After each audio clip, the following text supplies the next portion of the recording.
All right. Another one me want to talk about is forgiveness.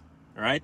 And when I say forgiveness, to me, forgiveness is basically allowing another person or yourself grace for something that you did or allowed to happen to you in the past, but you didn't have the knowledge that you do today. You understand? Um, think about it. If someone has done you wrong, eventually, you know, for you, the sake of you and your growth, you end up forgiving the person so you can let it go, right? But I feel like a lot of times when we do things, we never think that we have to forgive ourselves for things that we did to ourselves or allow ourselves to let happen to us.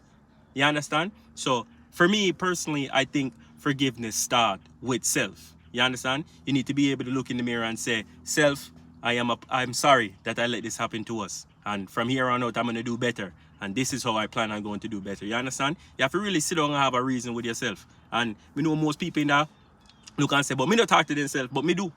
You know, understand? Me will sit there and start reason and have a conversation with myself because talking things out loud helps me process them, more efficiently. So if me have to talk to myself, that's it. But yeah, man, forgiveness. You understand? And when you're forgiving, I don't want you to think that you're forgiving yourself is letting the other person off the hook. No. You understand? If you're believing in the universe and you believe in a karma, them I go get them karma. You understand? And their karma is gonna be missing out on the person that you become.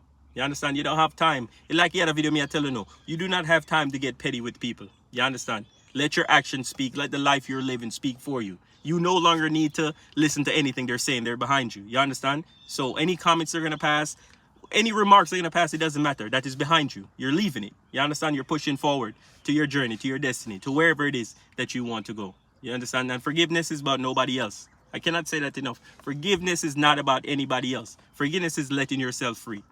You understand? Because the longer you hold on to it, you think that you're doing them something or you're holding something against them. No, it's only hurting you. People who oftentimes hurt other people, they don't sit and reflect and think, damn, I hurt that other person. They keep living because the way that they're living is in tune with the life that they want to live. Are you in tune with yours? Not until you forgive yourself. You see what I say? So forgiveness is where it starts. You have to be able to, again, sit down with yourself. You understand? No ego, no pride. Put it all to the side and say, yo, self, me sorry. Me should not make this happen to you. But me know. You know what I say? And you forgive the other person too. And you just go about it like that and you just make it know, say, yo, I saw things are going on and me don't really have nothing bad to say about it. It's just time for me grow and it's time for me move and it's time for me to do better. So you know what I say? I forgive you. Because I don't want to harbor that bad energy. I want all the energy where universe I give me. If me hold on to the bad energy, me can't get the energy that's going to get me to where I need to be. Yeah? So, forgive and forget.